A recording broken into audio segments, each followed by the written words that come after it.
objek hukum dan subjek hukum. Yang pertama adalah subjek hukum. Jadi, subjek hukum adalah segala sesuatu yang dapat menjadi pendukung hak dan kewajiban. Manusia sebagai subjek hukum dimulai dari sejak lahir dan berakhir pada akhir hayatnya.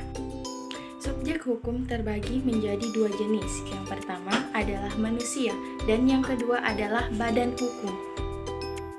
Bagian 1, yakni manusia.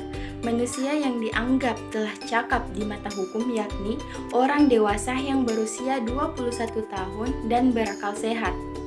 Adapun orang-orang yang tidak cakap atau tidak sah di mata hukum jika melanggar hukum, yakni yang pertama, orang-orang yang belum dewasa atau belum berumur 21 tahun. Yang kedua, wanita yang berstatus sebagai istri orang. Dan yang terakhir adalah orang yang tidak berakal sehat, boros, serta pemabuk.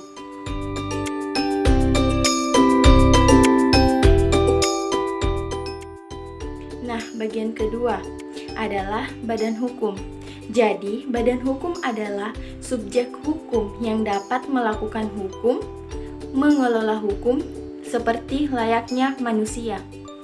Badan hukum dibedakan lagi menjadi dua jenis, yakni badan hukum publik dan badan hukum privat. Yang pertama, badan hukum publik. Badan hukum publik adalah badan yang didirikan berdasarkan hukum publik dan menyangkut kepentingan secara umum. Yang kedua, badan hukum privat. Badan hukum privat didirikan berdasarkan hukum sipil atau perdata yang didirikan untuk kepentingan pribadi.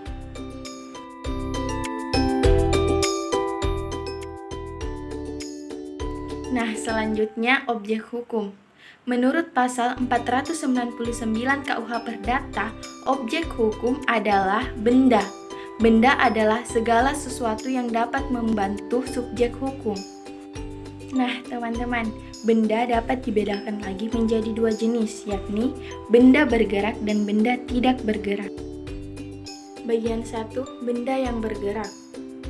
Pertama, benda yang bergerak karena sifatnya, yakni seperti meja, kursi, dan juga bahkan ada benda yang dapat berpindah sendiri, yakni ternak. Yang kedua adalah hak yang bergerak karena ketentuan undang-undang, seperti hak memungut hasil, saham-saham, bagian persen, dan hak pakai. Bagian kedua, yakni benda tidak bergerak. Pertama, benda yang tidak bergerak karena sifatnya, yakni tanah yang melekat.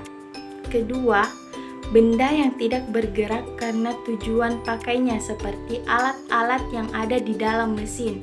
Yang ketiga, benda yang tidak bergerak karena ketentuan undang-undang seperti hak hasil pemungutan.